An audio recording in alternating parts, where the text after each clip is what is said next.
Sir, the meeting ended. Yes, as I was saying, right, the meeting ended because that 40-minute mark. Yeah. Okay. I thought it was 45 minutes. That's it. Something, maybe 45. No, now they made it 40 minutes. Anyways, so coming back to this thing, well, let me just summarize this thing quickly, and then we'll see, because there is certainly a flaw. Okay, if we do it like this. Okay? So point is that we want to make that f of phi nx minus f of phi x to be less than some epsilon. Okay, and for that we try to invoke the continuity. So the continuity says that, okay, if you fix a phi x, if this is fixed, yeah, if this is fixed, then you can say that for all u which are close enough to phi x by delta, for them you will get this epsilon. Okay, so notice here that this delta depends on x so far, right? So far this delta depends on x, and then for this delta x, we have this. Actually, right? So, it depends on phi of x, but phi of x depends on x. yes, so maybe it's better to write. No, that's a good point. It's better to write the accurate thing. Otherwise, I mean, that's what leading to. So I also had a wrong proof, but now I've kind of found the correct proof also. I mean, I was just doing it in my mind, so the proof was wrong. So this is saying it depends on phi of x. Okay, and but the point is that now this delta phi of x you have, and then you can say this, right, that it is less, and therefore this phi n of x belongs in this u in this set, right, and therefore when you take f of phi n of x, it will work. Okay, and in fact it will work for all x, but the problem is that when the delta changes, then the n may have to change, right? Yeah, Right, so because n is only dependent on delta. yes, the n certainly will depend on the delta, and the delta depends on x. Okay, and that's a problem. Okay, like it's like, you know, for different x's, you get different phi x's. Yeah, obviously, we have not shown uniform convergence here. So far, so we don't have uniform convergence so far. Okay. But we can still show uniform convergence. That I am claiming is true. So let us think about that.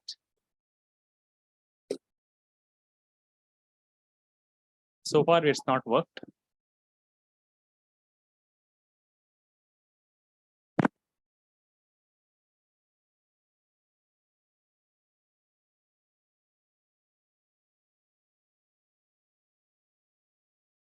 Oh, maybe that's what I was thinking in the proof, the reason. Yeah, so maybe, yeah. Something else we'll need little.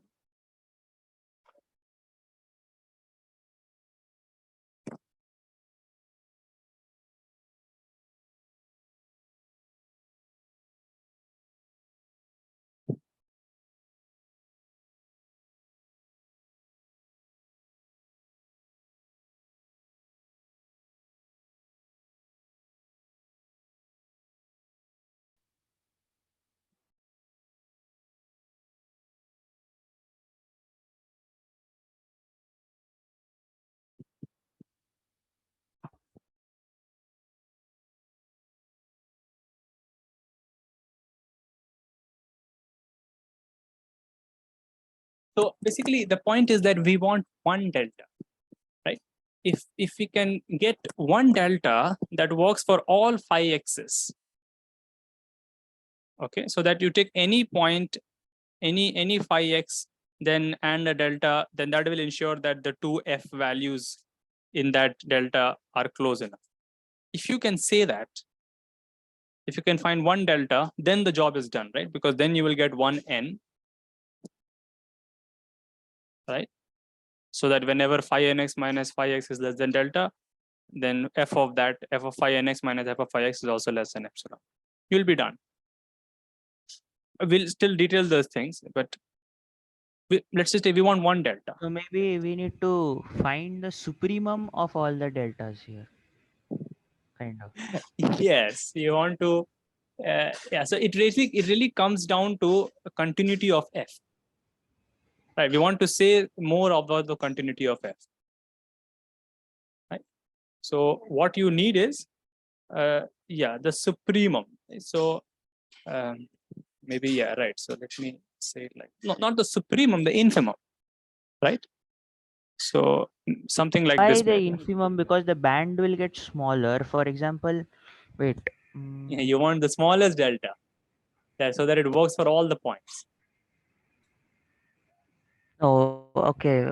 I sometimes get confused in that because when I visualize, I say that the bigger will accommodate more Ah, things. no, but you understand. Yeah, you need the Yeah, yeah. smallest. Sometimes that confusion happens.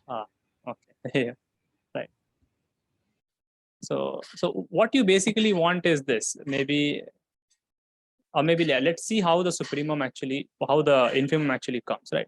So suppose you fix the x naught, right, and the epsilon is fixed throughout. Now the focus, now don't mix up the uniform convergence. Now this is just a comment on continuity of f. So forget about the phi x, okay, and focus on this. What I'm just saying is that you want just that this is less than epsilon, right? And this is like for all x inside this band. And you get a delta for this x naught, right? Let's take the largest such delta, right? So around x naught, what's the largest delta you can take so that you will still be in the epsilon band? You take that. But then if you change the point, if you change x naught, then the delta changes, right? But the smaller of the two deltas will work for both, right? So that's why you need the infimum of the delta x naughts. But note that these delta x naughts have to be picked as the largest possible. For each x naught, you have to pick the largest possible delta. Then you have to take the infimum if you're going to do like this. And you want to show that this infimum is not zero. Otherwise, what will you do? Otherwise, you will go home. There's nothing to do, right?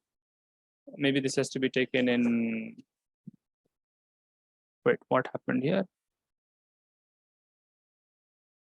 Wait, thing got erased, right? No, Some nothing. video file opened. I think you Different. went to Yeah. downloads. No, so it Or was kind of recording. recording or something, and it happened. No, because it finished up. Oh yeah, this is a video. Hold on. No, okay, because maybe it finished downloading and it.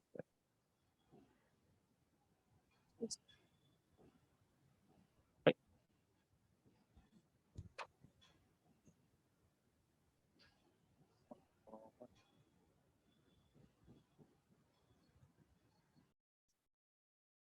Yes, and now I need to find that file. Let's see.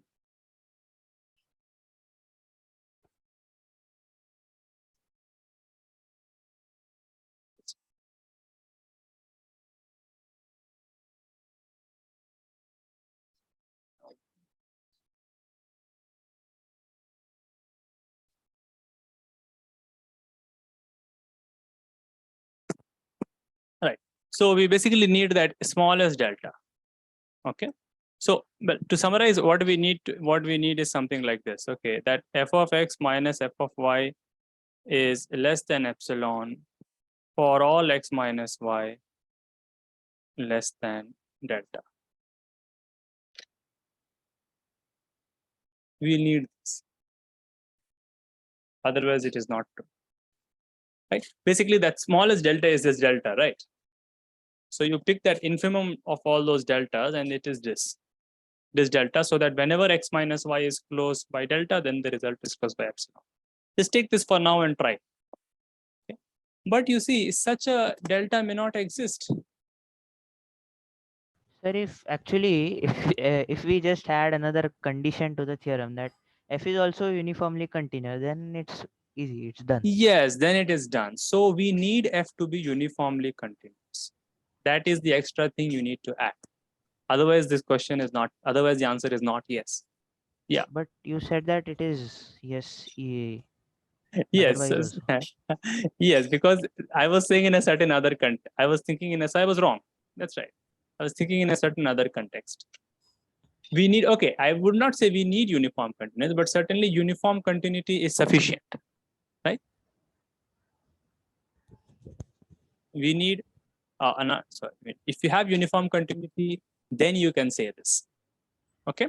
So assume for a second now, but the point is that in a certain context, F becomes uniform continuous due to a certain reason. But here what happens is, let's say you have uniform continuity.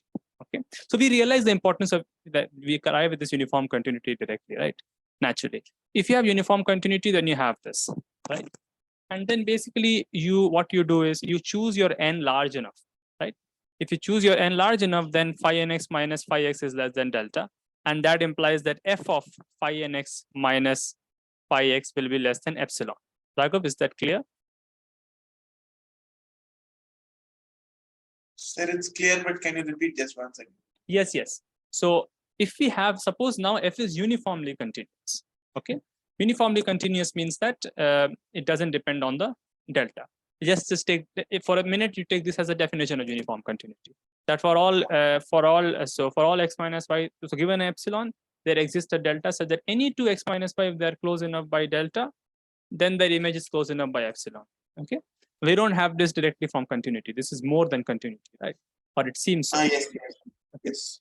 Okay, and so we have this, but then then you just want to ensure this for this sequence of functions, but then it is automatically ensured because this is a uniform, but phi nx uniformly converges to phi x, right? So you can find a n such that beyond that n, phi nx minus phi x is less than delta. It doesn't depend on the x for any x. Okay. Yes. And so when you apply f to it, it will be less than epsilon. Right. That is what the condition is. F of x becomes phi nx, right? And y becomes phi x. But epsilon will depend on delta, right? No, the delta will depend on epsilon. The epsilon always comes first. Okay. Right. I mean, you see, right? The epsilon comes first, and then you choose a delta and so on. Yeah, But that is but that delta will not depend on x. That's the main thing. That is the main thing. It will not depend on x. It has to depend on epsilon. I mean, that's obviously has to be there. Okay. But yeah, so we do need you. So if we have uniformly continuous, then it is true.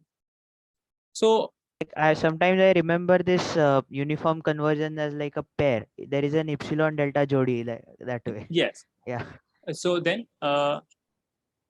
no, but there's no delta in the uniform convergence or uniform continuity. Uniform continuity. Sorry. Yeah. Okay. Right. Yes. All right. And I mean that infimum thing. There is an infimum delta, and this definition you can prove that they are the same. You can try to sit and try to prove that. Okay? Or maybe we can do that next time. But here the point is now, is f uniformly continuous? So well, the point is this, that if these psi i's are such, right? So suppose now this psi 1 and psi 2 is there, right? If it happens that the range of these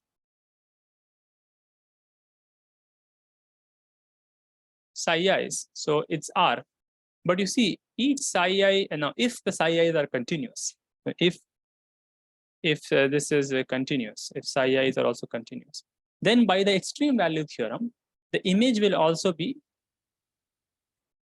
some mi to mi.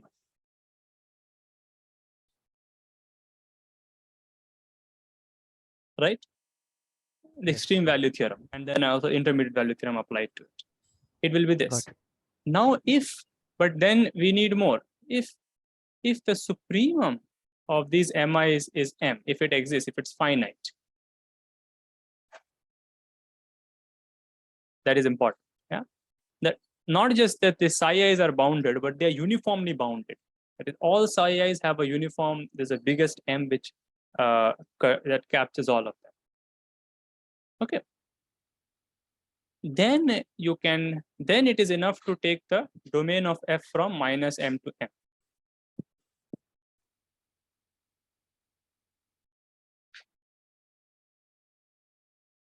Is that right? Because now the image is falling in that, and so it's okay to consider f from minus m to m. And then you get that f is uniformly continuous. Because on a closed interval, continuous function implies uniform.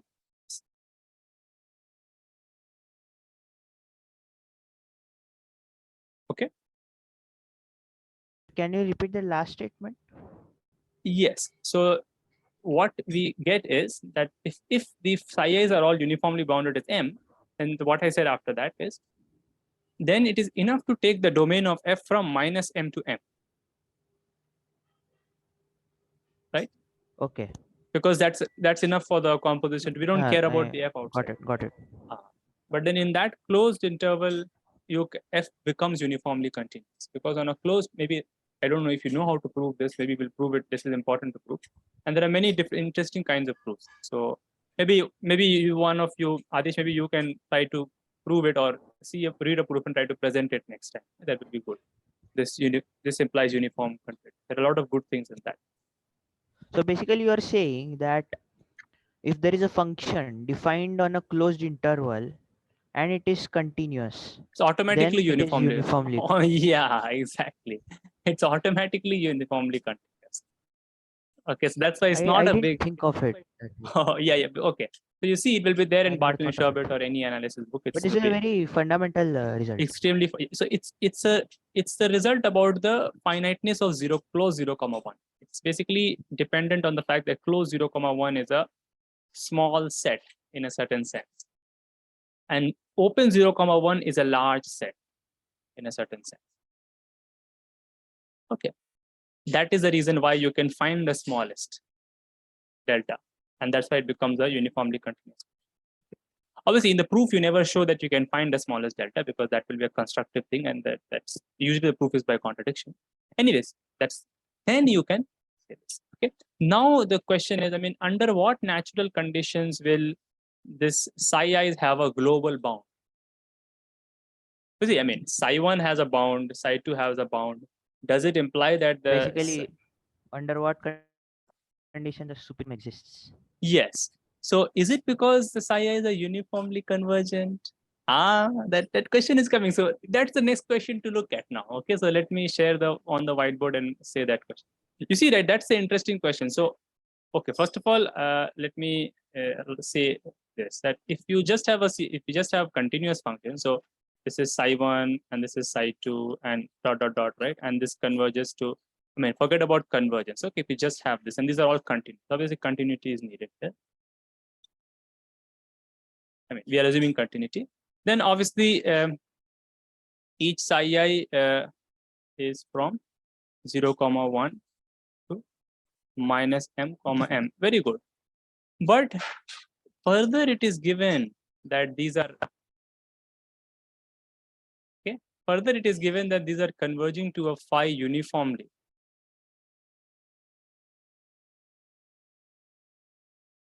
Does it imply that the psi i's have a uniform You are bound? saying that there exists. So there exists, let's say, some t, such that phi of I of x is less than that t for all x and all I. Phi of Mod of I. I of x. Yes. Yeah. Is less than, I'm calling it m, is less than this for all I. Let's call it some capital T for all x and for all I. This is a question mark. So Raghav, is the question coming clear? Right. So we are taking continuous functions. Okay, psi1, psi2, the continuous functions. Well, and each of them is bounded. Does it imply that there is a bound for all of them? Well, no. Just by, if you don't use this, and obviously it's not true, right? You just take this line, this line, this line, this line, and let's just take on a closed interval 0,1. Forget about the outside. I mean, each line is bounded, but obviously there is no bound for all the lines, right? There is no one thing that bounds all the lines. That's not true. But you have now that they are uniformly convergent. Now is there a bound? Then my question that earlier, then it makes sense why I was saying that it's correct. But we'll come to that. Let's focus on this for a minute. Let's think. Let's think.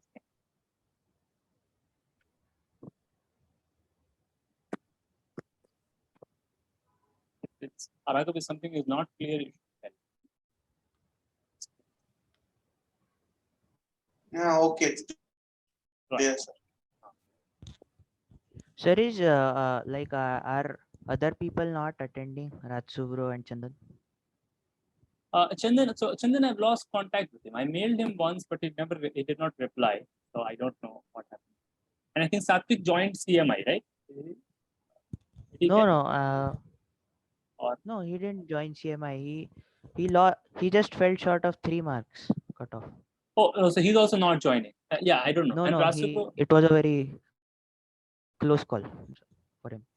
No. But he's also not attending. That's the thing. And No, because he was why attending. he's not attending? Because he's like taking a break, and he said he'll start from next week doing analysis and all sorts of things. Okay. So And Rasulu, I don't know what happened. He said he will attend next Sunday, and I even saw him at ISI. So he said I'll come. His parent was there.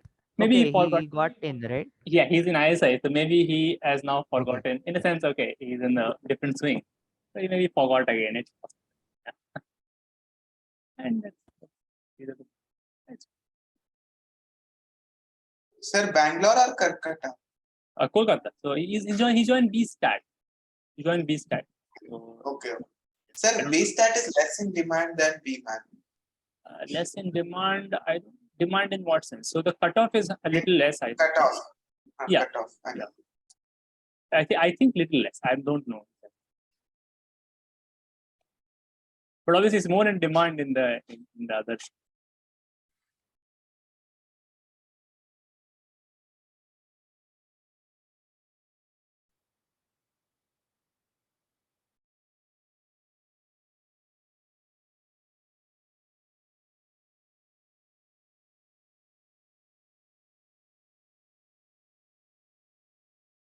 So the question now comes: does uniform continuity imply uniform boundary? Sorry, does uniform convergence imply uniform boundary? Obviously, if a sequence, if you replace it by a sequence of numbers and sequence of numbers converges to a number, then obviously the sequence is bounded. That's trivial, right? If the sequence is convergent to a number, then the sequence is bounded, right? That's you can prove that. But now it's a sequence of functions converging uniformly. Again, you can ask a point-wise question also.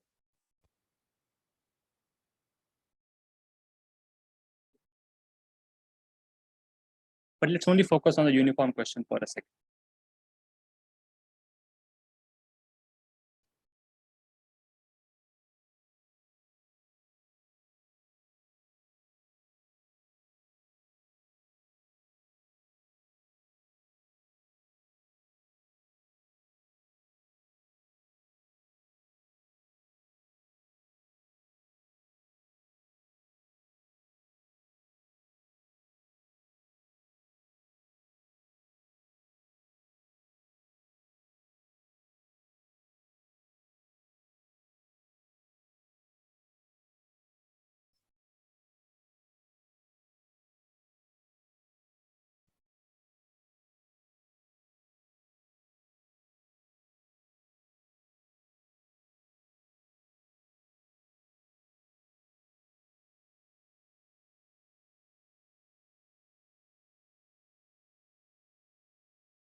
So again, try to use the definition. And this is very exciting. Somehow we come to this thing.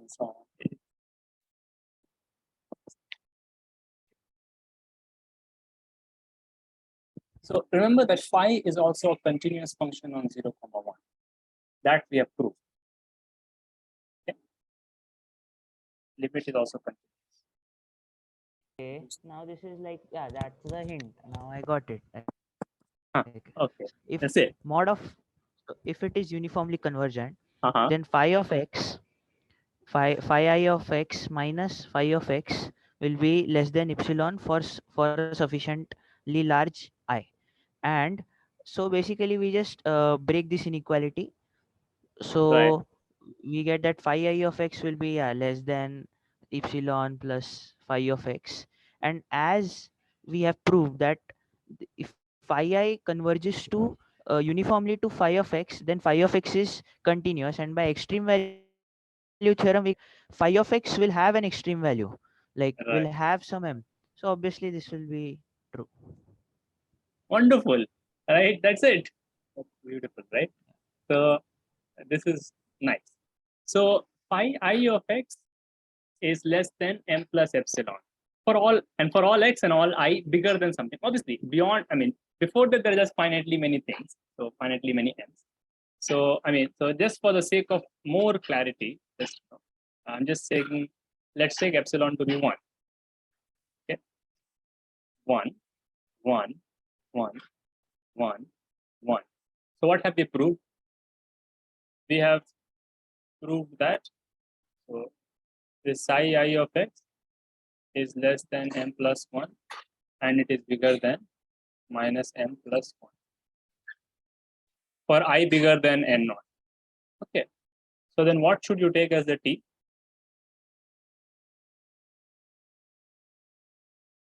Yeah. So you take the t to be, maybe you take m1, this is mi, right? m1, m2 till m n naught, and then you take this m plus 1 and you take the max. Because for phi 1, phi 2 till phi of n naught there are bounds, right? That we need, right? So those bounds you take, and then this bound is good enough for the other terms. And so take the maximum of these bounds, this will be bounding all I. Yeah, Raghav, is this, see, because this is a little new thing.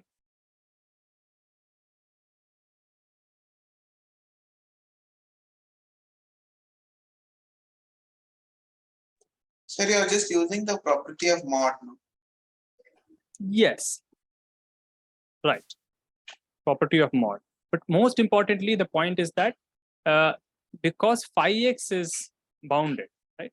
So the whole function phi is bounded by m, and phi I is bounded by that, right? So phi I fx will be less than m plus 1. Okay, so all the functions after n naught, right? So phi of n naught plus 1, right?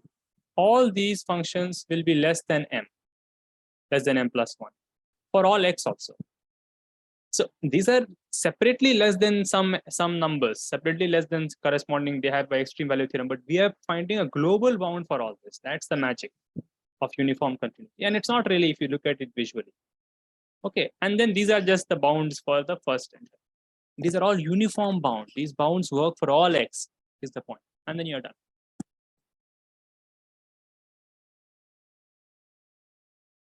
So looking back, the theorem is true. Right? I mean, the uniform convergence, the uniform continuity of f need not be assumed. Is it clear? So initially we said that f is a function from R. Just have just wait now. I actually that time you just said it as a back argument. So now can we just construct that again? That Yes. Start from here and then go back to that thing.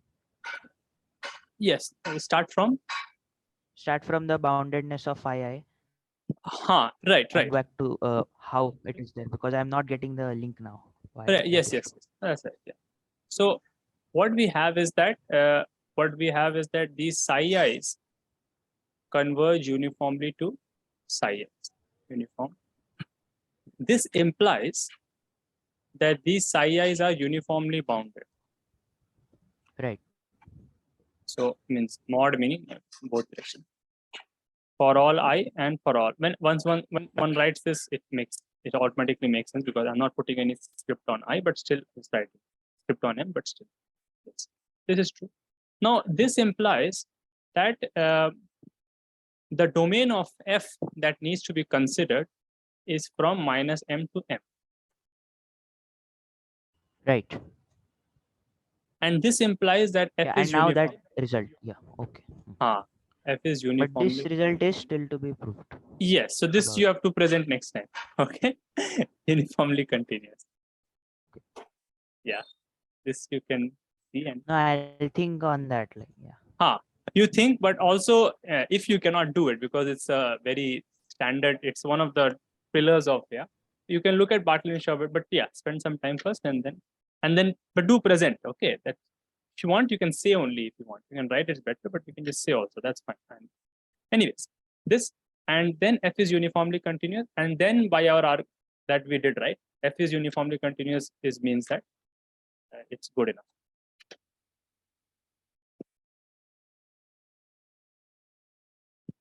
Okay. So this is the story. So we today have established wonderful result, right? So if we have a sequence of continuous functions converging to something, a continuous sequence of continuous functions converging uniformly, hence to a continuous function, you can apply limit there, just like you do for numbers. That was the goal of this starting this kind of these discussion, that you want to understand sequence of functions and convergence using analogs from numbers. Otherwise, you can just read a book, right? But this approach I'm trying to present because something which I feel is maybe less talked about. That's okay. So, but now if we forget this problem and see what we have done, then some two questions come, which I will leave for now for you to think. Two questions come. What happens in that? But remember that we also, it was very, very important for us that these were all defined on a closed interval to begin with. Otherwise, you won't have the bounds. Okay? But once you have the bounds, then it is fine. Then you don't need the closed interval more than that. But there are two things: is what happens in the case of pointwise convergence. What happens to focusing on this result? What happens if you replace the uniform by pointwise thing? Yeah. And the second thing is, now again comparing with the number thing. See, what do we have? When we take a sequence of numbers and they converge, we get that they are bound. We get that the sequence is bounded. Right? But there is another very interesting result, right? Bolzano-Weierstrass, right? If you have a bounded sequence, then it has a convergent subsequence. Bounded has a lot to do with convergence. We see that convergence implies boundedness for numbers and even for sequence of functions if the right notion of convergence is introduced. So you introduce the right language and you lift the analogs. And so you can talk about this new thing similar to how you talked about old things. Limit exists means convergent. Limit exists means bounded. The same phrase you can use for numbers and for functions also, because you have the right language. But if you are claiming that given a bounded function, given a bounded sequence of functions, like a uniformly bounded sequence of function, there exists a sequence in those functions which will be uniformly convergent to some function. That is the question. Yeah, I don't know. It is not true, but we need little more condition. Yes, but it is not true just like that. But then that really basically, but we will have to go in that direction. And basically boundedness, when does bounded, I mean, obviously it's uniform bounded, but just bounded, I'm saying. The right language. Is that extra condition about the continuities of phi i's itself? Yes. Like, it has are to they do, uniformly continuous? If phi i's are uniformly they are uniformly continuous because they are defined on closed interval. But we need little more than uniformly continuous. Okay, so I will say that next time. And then we do get, yes, a convergence. We get the Bolzano-Weierstrass for sequence of functions. Convergent. And this is the Bolzano-Weierstrass for, and this is called, I mean, I don't know what we will do. We will do a simple case. It's called Arzela-Ascoli. It is sort of a Bolzano-Weierstrass for convergent, for sequence. And maybe once we prove this result, and also we won't do this next time, we'll do a bit of practice things. Then and prove the result maybe next class, then we'll stop this topic. Sir, but there are like very interesting questions, like interchangeability of integral and limits and differentiability and limits. Those are also the IK, so then we can continue to do that. I'll see. Like there is some like Dini's theorem and maybe, and those are convergence theorem. Yeah, and in fact those are to be done before one does Arzela-Ascoli. This comes much later, but since we are in that flow, we can skip those and do this, and maybe those you guys can present. Maybe since you are more comfortable with this topic, you can present, and later like this interchange of a different integral, and this you can present. read and present. You have to also do, yeah. That will be good. Yeah. And this as well as Collie, I'll try to. Okay. Sir, what comes in statistics? I don't know statistics. I don't know almost any statistics. But all this is needed in statistics. All this is needed. Okay. All the analysis that you learn is needed in statistics. No, like I was asking because if I am going to give another try next year to the entrance, then should I apply for BStat? No, BMath. If you want to do maths, then why should you apply for BStat? Apply for BMath. Just make yourself good enough in this 1 year and apply for BMath. Yeah. Okay. Take the time, think how will I become good? What are my faults? Think, meditate on those things, and step by step eliminate those issues, and then you clear the entrance. That's like that. Yeah. See, my entrance is there. This is there. I think if you want to do statistics is also wonderful. If you want to do that, then you can apply. Yeah. No, I just asked like because what happens is that sometimes we don't have an information, right? Because this time in college I have taken statistics